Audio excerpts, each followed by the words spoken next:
Estimados amigos, estimadas amigas, buen día directamente desde Israel, en nuestro espacio que hemos justamente decidido llamar Buen Día Israel, donde estamos trayendo las noticias que nadie te cuenta sobre lo que ocurre en esta región, en varios tópicos, principalmente lo que está ocurriendo en la realidad.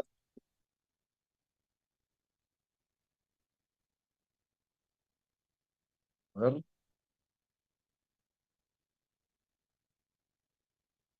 un segundito,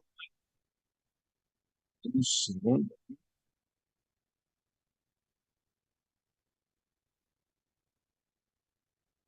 Hay un problema técnico. Ahí está. Volvemos aquí. Ahí está.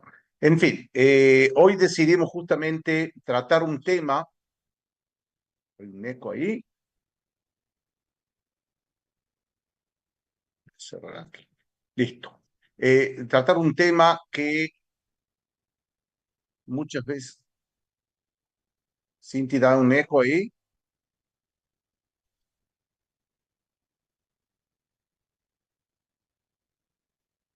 Ah, acá está. Ahí va, ya. Tenemos un problemita ahí. Listo. Bueno, volvemos aquí. Entonces, hoy justamente tratar un tema que tiene que ver con algo que no se habla mucho en las redes sociales, ni que hablar en los medios de prensa tampoco, que tiene que ver con precisamente los datos, los hechos históricos que atañen al conflicto árabe-israelí. Es por eso que yo sé que hay muchos que tienen preguntas en general, voy a tratar de responderlas, pero hoy quería focalizarme más en los hechos históricos. ¿Cómo nació todo esto? ¿Cuándo? Cuando hablamos del conflicto árabe-israelí, hablamos de qué exactamente, de qué, cuándo comenzó, ¿es bíblico? ¿Será que ya empezó en los tiempos de Abraham? Justamente sobre eso vamos a estar hablando. Es por eso que hoy estamos en YouTube, porque en YouTube nos va a permitir de alguna forma eh, compartir imágenes y mapas. Cuando hablamos del conflicto árabe-israelí, no podemos hablar del mismo si no hablamos con mapas en mano. Siempre tenemos que hablar con los mapas, que es esencial para poder comprender, porque los mapas van cambiando. Entonces, vamos a iniciar esta brevísima historia, y ya les anticipo que voy a estar corriendo aquí con muchos datos, pero algunos me voy a detener. Por supuesto, esto es para un curso completo. De hecho, tenemos varios cursos sobre esta temática en nuestra plataforma Moria College. Muchos de nuestros alumnos ya estuvieron con el profesor Rudy Manor o con el profesor Mario Schneider hablando sobre las raíces de este conflicto. Pero nosotros vamos a hacerlo aquí en forma muy, muy resumida y vamos a iniciar esta presentación que ya les adelanto. Cuando hablamos del conflicto árabe-israelí, no tiene nada que ver con lo bíblico. Es decir, yo sé que mucha gente dice, sí, bueno, Abraham tuvo sus hijos, Isaac e Ismael, que peleaban.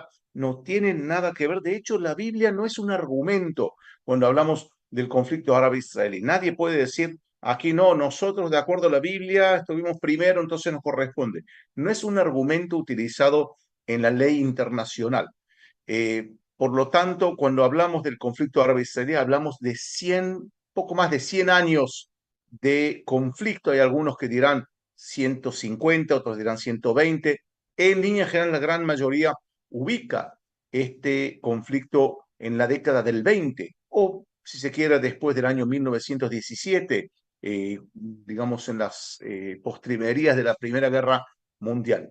Inclusive una vez estaba viendo un canal de TV en Argentina que traían a una mujer, una especialista en el conflicto árabe-israelí o palestino-israelí, y ella decía que el conflicto se inició en la época de David, cuando peleaba con Goliat, que era filisteo, y ella identificó a los filisteos con los palestinos. No tiene absolutamente nada que ver los filisteos con los palestinos, seguro, no tienen nada que ver, y no tiene nada que ver el contexto bíblico cuando hablamos del conflicto árabe-israelí, y por eso vamos a estar hablando de respondiendo a varias preguntas: ¿cuándo comienza? ¿Quién lo inicia? ¿Por qué? ¿Cómo empezó todo este conflicto que nos tiene ocupado y preocupado ya desde hace muchísimo, muchísimo tiempo? Porque más de un siglo también es mucho tiempo para estar peleándonos, por lo que en un ratito vamos a estar viendo. Pero básicamente, nos tenemos que ubicar en el mapa. Siempre los mapas son esenciales para entender el conflicto árabe-israelí. Algunos llaman palestino-israelí, otros llaman palestino-judío.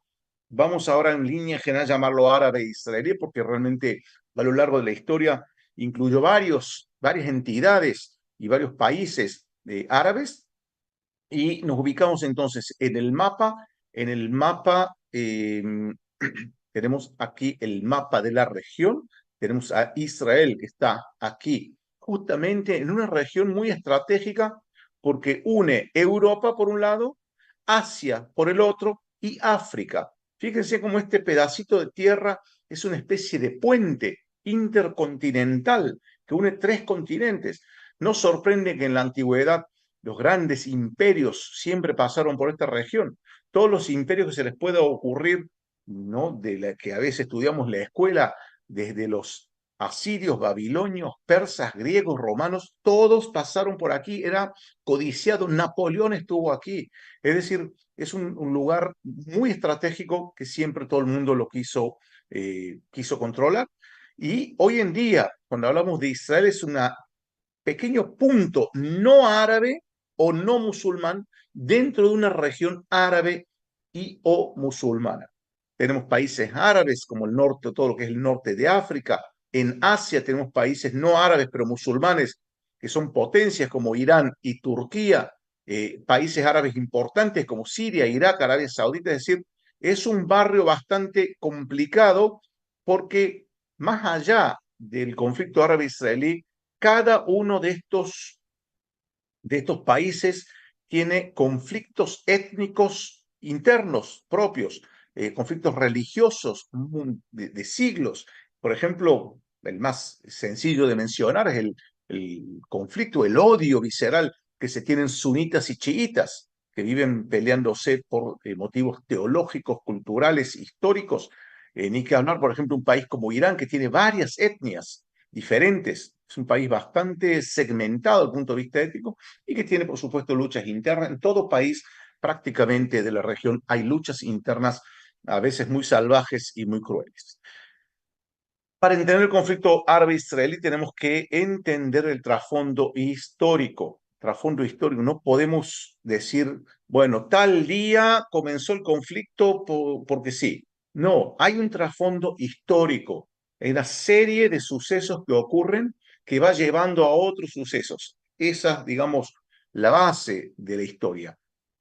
Tenemos que ubicarnos en el Imperio Otomano. El Imperio Otomano, de los grandes imperios de la humanidad, gobernó durante 400 años una amplia región que abarca principalmente la cuenca del Mediterráneo, desde zonas de Europa Central y Europa Oriental hasta el norte de África, por supuesto pasando por la llamada zona de Medio Oriente, aquí controlando durante muchísimos siglos estos territorios.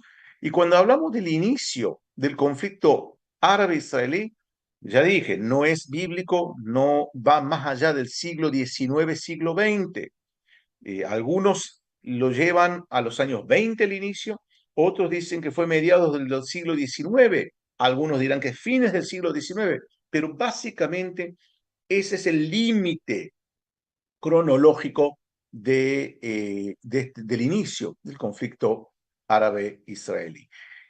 Entonces, el Imperio Otomano controla esta zona, el Imperio Otomano es el soberano en la región llamada Palestina, que está aquí, una región, no un país, no una nación, no un pueblo. De hecho, comenzamos a hablar de pueblo palestino dependiendo a quién se le pregunta. Algunos dirán a inicios del siglo XX y otros dirán a partir de 1964, cuando se crea la OLP. Hay diversas teorías, hay otros que dirán que no existe tal cosa llamada pueblo palestino, pero básicamente ese es el margen, digamos, o digamos, los límites cronológicos. Fin del siglo XIX, inicios del siglo XX, Palestina en la época turca, en la época otomana, es una región, no un país, no es independiente, no había un pueblo que reclamase este territorio para sí. De hecho, el Imperio Otomano es como la Unión Europea hoy en día. Uno podía salir de aquí, del norte, caminar, cabalgar, irse por aquí, volver por acá, y nadie lo controlaba, porque estábamos dentro de una especie de país entero, ¿no? Que uno puede caminar y deambular. Entonces, digamos, el tráfico de personas era muy libre. Entonces, no había realmente este concepto de país o de nación-estado. Para entender el trasfondo histórico tenemos que hablar del movimiento sionista. El movimiento sionista es el movimiento de liberación nacional del pueblo judío, creado por este señor que está aquí, se llama Teodoro Herzl, que él, espantado por los niveles de antisemitismo en Europa, en toda Europa, desde Francia hasta Rusia, por un lado, y por otro lado, el surgimiento de movimientos nacionales en otros pueblos como Grecia, como Italia y otras naciones. Esos dos elementos llevó a Herzl a crear el movimiento sionista. Yo sé que muchos creen que sionista es una mala palabra o significa imperialismo. No tiene nada que ver. Sionismo viene de Sion, el regreso a Sion es un movimiento de liberación nacional como cualquier otro pueblo. Y el movimiento sionista llamaba a la creación de un Estado judío independiente en su patria histórica, su patria histórica, llamada también la Tierra de Israel, que por aquel entonces era denominada, de vuelta, un nombre, una región llamada Palestina. Los orígenes del nombre Palestina viene del siglo II, ¿no? A través del emperador Adriano, que va a cambiar justamente el nombre de Judea por Palestina, justamente para desconectar los lazos entre el pueblo judío y su tierra.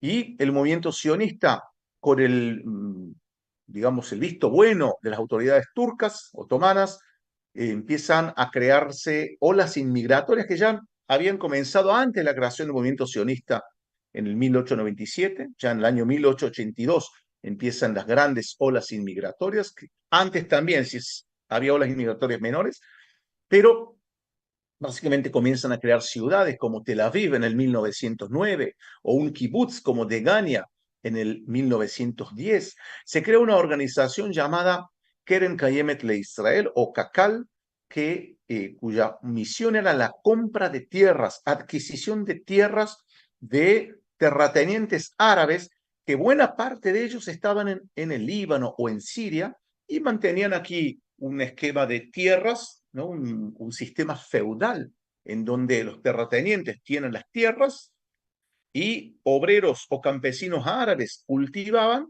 y había cierta división del lucro. En el momento que llega el movimiento sionista, empieza a adquirir tierras y resalto la compra de tierras. No hubo ningún movimiento de inmigrantes que vino en ese momento de la región de Palestina a conquistar ni a agarrar por la fuerza. No existió. Eso es un mito creado por los palestinos. No existió, creado por los palestinos, repetido por muchísimas personas que desconocen los detalles. Era la compra de tierras. Ahora, piensen que el Cacal empieza a comprar tierras de los terratenientes, que la cobran extremadamente cara a la tierra, tiene un buen lucro, y eso hace que los campesinos locales se vean damnificados, pierdan su lugar de sustento. Eso comenzó a crear ya en los primeros años del sionismo una amargura entre los campesinos árabes que no tenían, créanme, ningún tipo de conciencia nacional palestina. Eso no existía. Lo que estaba aquí en juego era la amenaza que ellos sentían de que vengan más judíos, compren tierras y se queden sin su lugar de sustento. Comenzó a crear amargura, comenzó a crear frustración. A todo esto ya surge un movimiento nacional árabe palestino, allá por los, digamos, 1918, 19, comienza a crearse principalmente en las ciudades, no tanto en las aldeas, esa conciencia nacional, y ahí podemos decir, y yo personalmente creo que el conflicto árabe-israelí comienza en el año 1920, y voy a explicar un ratito por qué.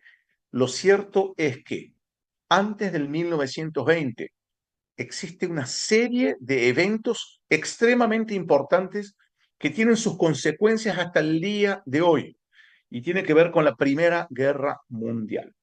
Y vamos ahora a ver rápido, para cada línea aquí es para un curso completo, pero rápidamente ver los argumentos o los hechos, argumentos de un lado y de otro, pero los hechos también que hablan por sí solo y que mi idea aquí es que ustedes salgan de esta presentación con una opinión propia, ¿no? O por lo menos tratar dentro de la complejidad del tema.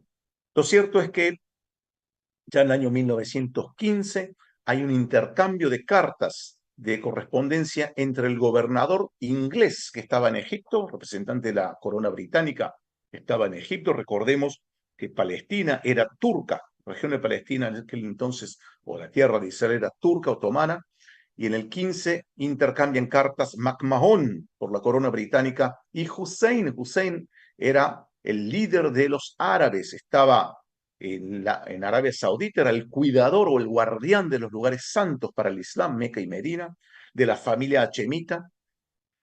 Y MacMahon Hussein, dependiendo a quién se le pregunta, pero básicamente lo que se desprende de ese intercambio de cartas, ¿no? Porque los árabes interpretaron una cosa, los británicos no, nosotros no quisimos decir tal cosa, dijimos tal cosa, hubo después problemas, pero básicamente lo que se desprende de ahí es que MacMahon, en nombre de Inglaterra, le pide a los árabes que participen en una rebelión contra los turcos y a cambio de eso, Hussein recibiría un reino árabe que incluiría la Palestina de aquel entonces, Siria, Líbano, Jordania, Irak y Arabia Saudita. Y es un reino gigante.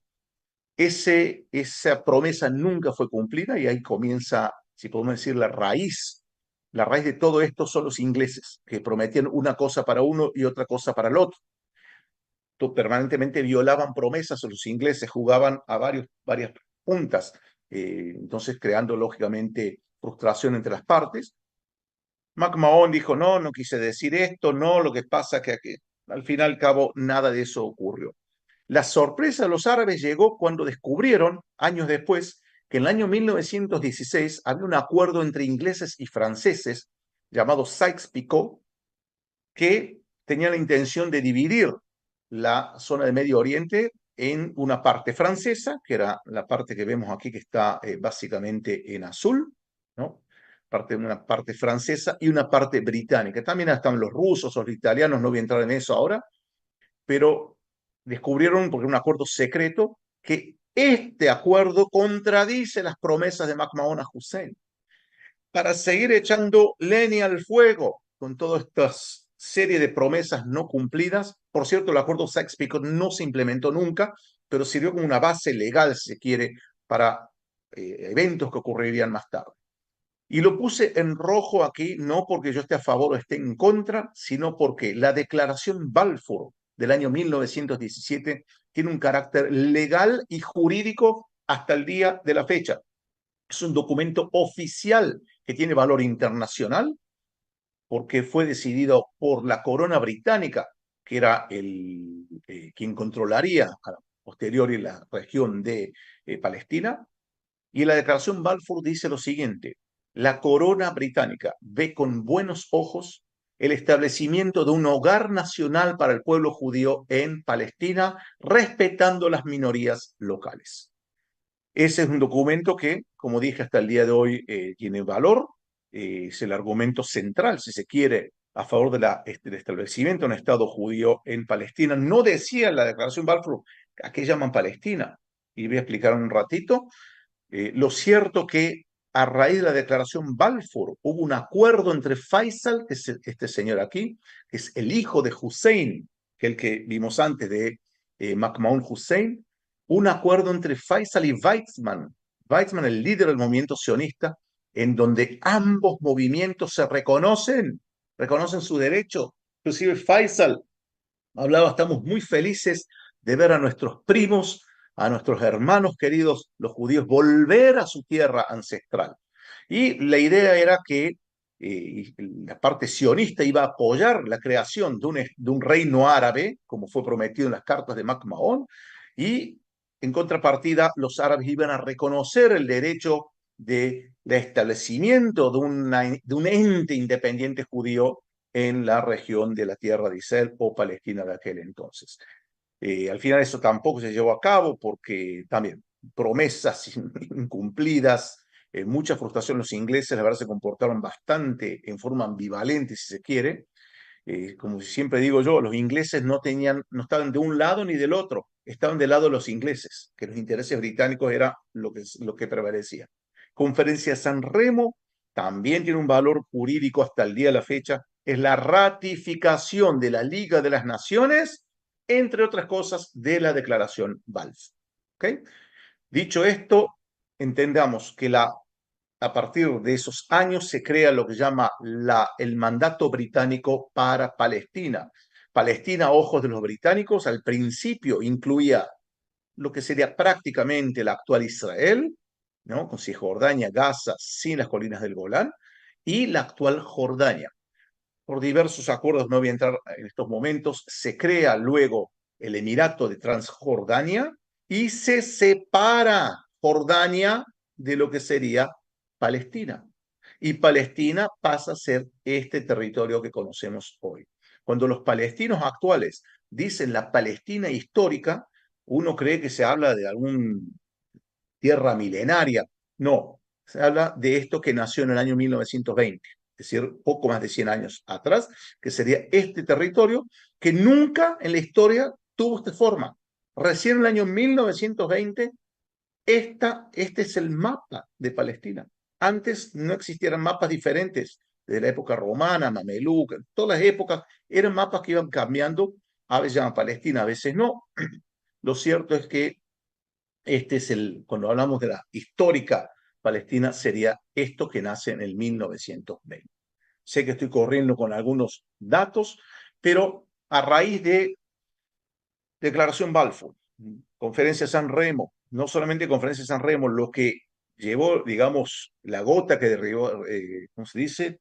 La gota que rebasó el vaso, fue que Faisal, aquel Faisal que vimos recién, eh, fue gobernador de Siria, ¿no? De vuelta, en esas ida y vuelta a los británicos, solo que unos meses, unos 4 meses después de Faisal creerse el rey de Siria, ¿no? Creerse, porque 4 meses duró esa creencia, fue expulsado por los franceses, ¿no? Faisal estaba furioso y los ingleses le dieron como compensación que sea el rey de Irak. Le dan Irak de regalo, como si fuese un juego de tablero, ¿no? Que reparten el mundo, así hacían los ingleses, los franceses también. Lo cierto es que en el año 1920, ante la frustración de Faisal de crear el famoso reino de Siria, la gran Siria que incluía también Palestina, es decir, no había conciencia nacional todavía de crear un Estado palestino. Era la gran Siria, que incluía Siria y la región de Palestina. Y comienza la violencia árabe en los años 20 y 21, principalmente en Jerusalén, después en Yafo, en la Galilea, en la zona de Tzfat o Safed, en el año 1929, la masacre de Hebrón, en donde decenas de judíos son asesinados, y estamos hablando de familias que vivían ahí siglos, y otra parte fue expulsada. La gran revuelta árabe de los años 30, que fue principalmente orientada hacia los británicos, pero también hacia los judíos, es decir, una escalada de violencia en donde la parte árabe expresa su frustración política, su frustración, si se quiere, ideológica, porque todavía no estaban organizados. De hecho, nunca estuvieron organizados, hasta el día de hoy no están organizados de forma eficiente. Y la respuesta para expresar esa frustración fue una violencia extrema, muy, muy extrema, que seguramente conocen de los días actuales.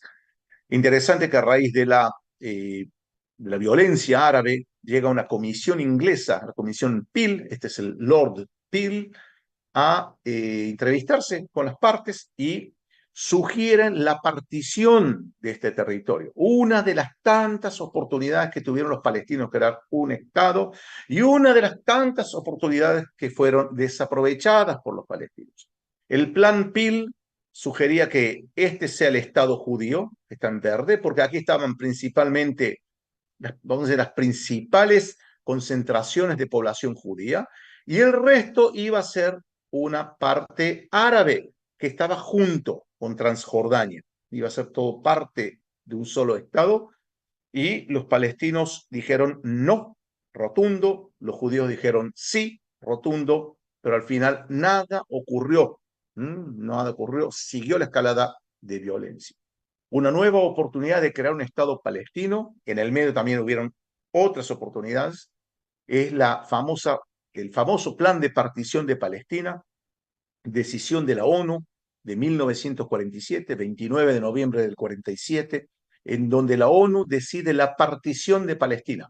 Por un lado, en azul, un Estado judío, siendo que el desierto del Negev es la zona más calurosa y árida del país, así que no hay recursos naturales aquí, toda esta parte, y vacía, en esa época, hoy no es que haya mucha gente, también vive poca gente, pero en aquel entonces estaba prácticamente vacía, fuera de algunas tribus beduinas que estaban nómades o seminómades, el resto, la parte naranja, era Palestina, y la parte azul o verde, depende de cómo lo vean, sería Israel. Israel lo aceptó, es decir, la parte judía lo aceptó con alegría, la parte árabe lo rechazó con violencia, violencia extrema que duró hasta mayo del 48 y más también, pero en mayo del 48 ocurre algo, que Israel declara la independencia el 14 de mayo y el 15 de mayo 5 ejércitos árabes atacan el joven Estado de Israel con el deseo, como decían ellos, de echar a los judíos al mar. El resultado fue que, si bien a priori parecía que Israel estaba en inferioridad de condiciones, superó y no estaba tanto en inferioridad de condiciones, mejor organizado militarmente y estratégicamente, ni que hablar la logística, y pudo vencer a 5 ejércitos árabes, más los ejércitos palestinos locales que se organizaban. Entonces, de ser la partición de Palestina, que era esto, Israel iba a hacer esto, se llegó a hacer esto. Esta es la línea de armisticio con Cisjordania, perdón, con Jordania, que conquistó Cisjordania, con Egipto, que es la antigua frontera, pero sin la franja de Gaza, y en estos momentos todavía sin el Golán. Este es el mapa de Israel reconocido hasta el día de la fecha por la comunidad internacional. Todo lo que no sea este mapa, la comunidad internacional no reconoce como soberanía israelí, y les voy a explicar en un ratito. Una de las grandes consecuencias de la guerra del 48 para Israel, de la independencia para los árabes, de la tragedia, si lo llaman Nakba, fue la enorme cantidad de refugiados palestinos, que en su gran mayoría, y sobre eso hay documentación que sobra, en su gran mayoría se fueron solos por miedo, por temor, por diversos motivos, ¿no? En algunos casos sí hubo casos de expulsiones, pero fueron las menos, muy pocos casos. En la gran mayoría, estamos hablando entre 500 a 700 mil refugiados, se van de sus aldeas, de sus ciudades, a lugares como el Líbano, como Siria, a Cisjordania, muchos a Gaza, a Jordania y a otros países del Golfo Pérsico también llegaron. Si se crea el problema de los refugiados. Llega la guerra de los 6 días, y voy corriendo porque nuestro tiempo apremia. La guerra de los 6 días, 3 ejércitos árabes concentran tropas alrededor del Estado de Israel, inclusive Egipto, en forma ilegal, cierra el estrecho de Tirán, que está aquí, impidiendo el paso de navíos israelíes al puerto de Eilat, y lo que ocurre se llama casus belli, es decir, provocación de guerra. Israel ataca primero y en apenas 6 días convierte el mapa de Israel, que era este, en esto, cuatriplicando su tamaño, conquistando la península del Sinaí con la franja de Gaza, conquistando Jerusalén Oriental, Cisjordania, la conquista de Jordania, y las colinas del Golán, la conquista de Siria. Este es el mapa de Israel postguerra de los 6 días. Más adelante está la guerra de Yom Kippur. No voy a ampliar mucho sobre esto porque no hubo prácticamente un cambio territorial considerable. Y aquí llegamos a los acuerdos de paz entre Israel y Egipto en el año 79. Begin por el lado israelí y Sadat por el lado egipcio, inclusive después llegaron a ganar el premio Nobel cada uno, el premio Nobel de la Paz. Lo cierto es que Israel hasta el año 82 se retira de la península del Sinaí, pero se queda con la franja de Gaza. Es decir, Israel pasa a ser ahora esto, que es básicamente el mapa que ustedes conocen, nada más que ya vamos a ver lo que ocurre con la franja de Gaza. Egipto no quería la franja de Gaza, porque era un nido de terroristas, lo sigue siendo, y Egipto no quería hacer nada con los palestinos de Gaza. Sigo avanzando rápidamente. Muchas cosas ocurren en el medio, pero la guerra del Líbano es uno de los hechos que tiene sus influencias hasta el día de la fecha, cuando grupos de la OLP, la Organización para la Liberación de Palestina, que previamente en los años 70 había sido expulsado de Jordania, ¿no? Sus hermanos jordanos los expulsaron y llegaron al Líbano. Y el Líbano se instalan en el sur del Líbano y comienzan sus perversos y constantes ataques contra la población civil del norte de Israel, lo que llega o lleva a Israel a comenzar una operación que se llamó Paz para la Galilea, que después fue llamada así en la jerga, Guerra del Líbano, que a posteriori vendría a ser la primera guerra del Líbano, en el cual llegó a que la OLP no solamente se retire de la zona del sur del Líbano, sino que el Líbano propio expulsa a la OLP a Túnez, llegando a crear Israel, conquistando el sur del Líbano, creando la zona de seguridad, que es esto que vemos aquí. Durante 18 años Israel estuvo en el sur del Líbano controlándolo. Y ya vamos a ver qué ocurrió al fin y al cabo. 1993, acuerdos de Oslo con los palestinos, en el cual la idea final de los acuerdos de Oslo era la creación de un Estado palestino en Cisjordania y Gaza. No se sabía exactamente cuáles iban a ser las fronteras, pero inmediatamente lo que ocurrió fue que en el año 94 se creó la Autoridad Nacional Palestina, y vemos aquí en naranja las grandes ciudades palestinas que hasta el día de hoy tienen autonomía, y la Franja de Gaza también iba a gozar de autonomía, y con algunos asentamientos israelíes, ¿no?, en el medio de Cisjordania. Los acuerdos de Oslo fueron un tremendo fracaso, esperanzados por la paz. Fue un fracaso por principalmente los constantes ataques terroristas palestinos contra población civil israelí. Grupos como Hamas, que ustedes conocen, Jihad Islámico y otros, comenzaron a perpetrar ataques en Haifa, Tel Aviv, Jerusalén, en fin, en prácticamente todo el país, en hoteles, en restaurantes, en buses, en la calle, ¿no?, matando a centenas de israelíes, y eso fue el principal motivo del fracaso de los acuerdos de Oslo.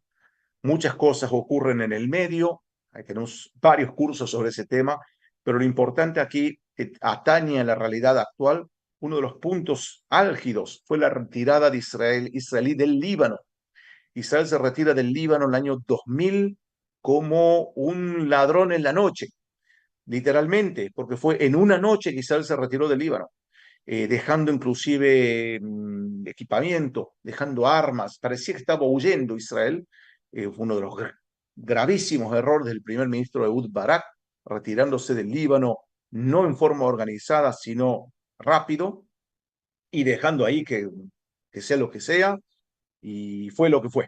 Realmente fue un momento trágico para la historia de Israel moderna, porque el Hezbollah tomó pose. Hezbollah ya se había creado en el año 82, tomó pose del sur del Líbano. No solamente tomó pose, porque durante 18 años el Hezbollah luchó contra la ocupación israelí del sur del Líbano, sino que se adjudicó la victoria. Y ese adjudicarse la victoria tuvo su eco en el mundo árabe, que todos decían el único hasta ahora que pudo vencer a Israel, de tantas guerras que mencioné, fue Hezbollah. Eso es lo que el mensaje que se transmitió, y había algo de eso, porque si Israel se hubiese retirado en forma ordenada, no hubiese sido celebrado como una victoria del Hezbollah, victoria que ellos se adjudicaron y que inspiró a muchos otros grupos, como por ejemplo Hamas. Israel, nuevo error, retirada unilateral de la Franja de Gaza. No porque está bien ocupar Gaza, sino porque está mal retirarse en forma unilateral, sin garantías de nadie que vaya a ser un poco de orden en esta región. Entonces, Israel se retira, lo que llamó el plan de desconexión de Gaza, se retira civil y militarmente. Cerca de 7.000 colonos israelíes que viven en Gaza son obligados a dejar sus casas. También fue una tragedia. 2007, ya voy a volver a esto, 2007, Hamas hace un golpe de Estado aquí en Gaza, y controla la Franja de Gaza desde el 2007 hasta nuestros días, enviando decenas de miles de misiles a población civil israelí a lo largo de toda esta época. 2006 comienza la Segunda Guerra del Líbano, constantes ataques a población civil del Hezbollah, que lleva a cabo un secuestro de soldados, muerte de soldados. Israel decide atacar el Líbano para limpiar la zona del sur del Líbano, la presencia del Hezbollah. Teóricamente se llegó a un buen acuerdo con la intervención de la ONU, solo que la ONU no sirve para mucho, no es una opinión, estoy hablando de hechos, porque la ONU tenía que ocupar esta zona y dividir. Entonces Hezbollah se iba al norte del río Litani y esta zona iba a ser una zona de paz.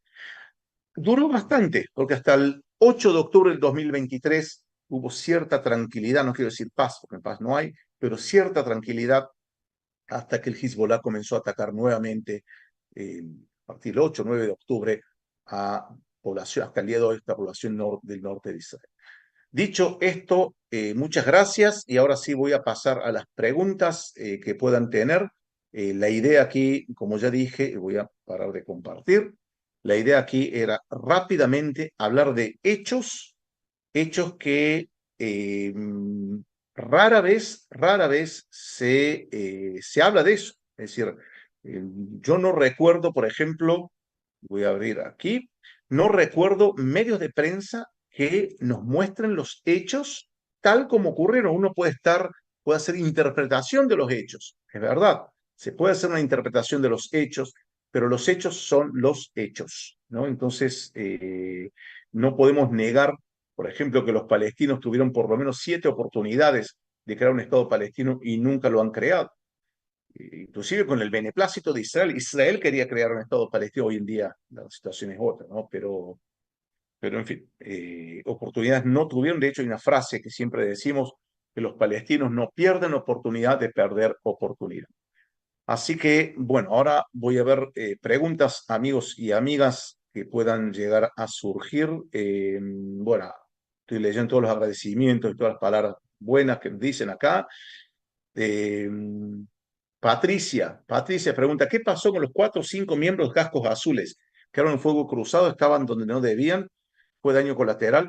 Bien, la fuerza de la ONU que tenía que estar ahí, separar teóricamente entre el año 2006 y el 2023, impedir que el Hezbollah se fortalezca, impedir que el Hezbollah se arme, ellos tenían esa función, entre otras cosas. Se llama la fuerza de UNIFIL. Y por algún motivo, porque apenas empezó la guerra, que yo sepa, se habían ido bastante, huyeron. O sea, en realidad tenían que estar ahí para evitar que haya guerra entre Hezbollah e Israel. Y se ve que todavía quedaron algunos ahí que por un fuego cruzado estaban donde no debían, teniendo en cuenta que el Hezbollah se esconde dentro de hospitales, al igual que el Hamas, la misma metodología, dentro de escuelas, dentro de edificios de la ONU. La ONU de alguna forma es cómplice de estos grupos porque permite que esto ocurra e inclusive permite y apoya para que utilicen sus instalaciones, una cosa impensable, ¿no? Estoy de acuerdo, Patricia, varios comentarios en contra de la ONU, no exigen, sí, no exigen solamente de Israel, no exigen de los otros grupos, porque son grupos terroristas, no son países, por un lado. Y segundo, que sí, hay cierta animosidad de la ONU en contra de Israel desde hace muchísimos años. La ONU, eso es importante entender, la ONU no es una ONG neutra, está formada por las partes que la conforman. 25% del mundo son países musulmanes. Entonces, no sorprende, por ejemplo, que Gaddafi, que era un tirano asesino, haya presidido en el pasado, ahora ya lo mataron, haya presidido, hayan presidido en el pasado la Comisión de Derechos Humanos. Es una burla eso, ¿no? Eh, Raúl Mendoza, ¿cómo está Raúl? Pregunta, ¿cómo iba a ser bíblico si no habían quienes se llamen palestinos? Exactamente. Pero los palestinos, tratando de crear raíces antiguas, ellos dicen que son descendientes de filisteos o de cananeos, dependiendo a quién se le pregunte, hay varias versiones. No tiene ninguna conexión entre una cosa y otra. Tengo una clase sobre eso en YouTube, pueden verla en el canal donde explico exactamente por qué no tiene relación cananeos y filisteos con palestinos. Gracias, Engli, por los saludos. Gracias, Beatriz. Bueno, muchísimos agradecimientos. ¿Cuál es el plan a largo plazo de Israel con el versus terrorismo? Pregunta Falena Ángel. Y lo veo acá, Roger, mi amigo Roger de Enlace, un gusto verte aquí. El largo plazo es, por ejemplo, desarmar el Hezbollah. Jamás está prácticamente acabado, ¿no? Dos objetivos, que el Hezbollah esté desarmado y segundo, que jamás no vuelva a gobernar Gaza. No sé si va a ser rápido eso, pero esos son los objetivos que se ha planteado Israel. Eh, gracias, Fernanda. Bueno, muchísimo agradecimiento. Estoy viendo 6 preguntas. Eh, Samuel dice, sí, la ONU desde el 2006 permitió el rearme y despliegue de la fuerza Hezbollah al sur del Litani. Tenía que estar al norte del río Litani y el Hezbollah volvió, no sé en qué volvió. Hicieron toda una infraestructura bombástica en el sur del Líbano, que de túneles muy parecido a lo que hizo el Hamas y que era parte de un ataque que iba a ser iniciado en 2022, en otoño del 2022, y por diferentes motivos fue prorrogado a octubre del 2023. Solamente Hamas. Hezbollah, Irán tenían otros planes también junto con Hamas, pero hubo una descoordinación ahí. ¿Qué pretende Hamas? Dice Silvina, con mantenerlos secuestrados hasta el día de hoy, es la única arma que tienen. Ya está prácticamente militarmente, el Hamas prácticamente está desmantelado. Políticamente lo único que les queda es eso, es decir, amenazar con matar a los rehenes, ya lo he hecho, con 6 rehenes recientemente que los ejecutó a sangre fría. eh, Mucha tristeza, mucha angustia eso, y es el juego de ellos, saben que en Israel amamos la vida, como dijeron ya varios líderes palestinos, Israel ama la vida tanto cuanto nosotros amamos la muerte, ¿no? Así que bueno. Gabriela, ¿hay intereses económicos de otras naciones? No, no creo que acá la cuestión es económica, es una cuestión ideológica. Yo sé que el pensamiento occidental nos cuesta, no hablar de economía, porque es una parte central de la cultura occidental, pero aquí estamos hablando de grupos musulmanes cuyo objetivo es islamizar el mundo, de forma categórica. Lo dicen, no es que lo digo yo, lo dicen ellos. Lo que pasa es que Occidente tenemos diversos mecanismos de negación de lo que ellos dicen y decían, no, no quisieron decir otra cosa. No, no, lo dicen en forma abierta. Quieren islamizar a Europa, Estados Unidos y Europa ya está islamizada bastante, ¿no? Sobre todo en países como España, y lo veo aquí, creo que a mi amigo acá, vi España aquí. Eh, Carlos, sí, Carlos Benito aquí, te digo. España, Inglaterra, Francia, Bélgica, ni que hablar, está islamizado eh, y por supuesto Estados Unidos en cualquier momento. Carolina, ¿por qué digo que el conflicto no deriva de la Biblia? Porque no es un conflicto que tiene bases bíblicas. Nadie de los dos lados utiliza la Biblia como argumento. No es que viene de ahí la cosa, es mucho más profundo y es reciente. Tiene que ver, sí, con raíces xenofóbicas del Islam original, del siglo VII, ¿no? Que tiene cierta, eh, ¿cómo se dice?, rechazo a lo que es fuera del Islam. El Islam dice que a los que no son judíos y cristianos hay que convertirlos al Islam por la fuerza, a la espada. ¿Por qué creen que hay tantos países musulmanes en el mundo? ¿Un día se despertaron, vieron la luz y se convirtieron al Islam por cuenta propia? No. Y judíos y cristianos pueden vivir, esa es la bondad del Islam radical, pueden vivir, pero siempre y cuando respeten la superioridad del Islam, ¿no? Y el musulmán como ser superior. Amigos y amigas, este ha sido el buen día Israel esta semana, un poco más largo de lo habitual por causa de que básicamente he presentado algunos datos, algunos hechos históricos que, que realmente creo que la mayoría desconoce y que es importante que sepan cuáles son los orígenes del conflicto árabe-israelí. Volveremos el próximo lunes con seguramente un poco más corto, ¿no? Pero dejen sus preguntas, tantos aquellos que están aquí en YouTube, lo vamos a publicar también el link por lo menos en Instagram. Dejen sus preguntas, comentarios, leo todo y preparo también para el próximo lunes para tener ese material ya preparado para tratar de responder lo máximo posible a vuestras dudas. Muchísimas gracias, amigos y amigas. Que Dios los bendiga, que tengan un Shavua Tov, una muy buena semana, principalmente de paz, de salud, ¿no? Y tranquilidad para todos nosotros.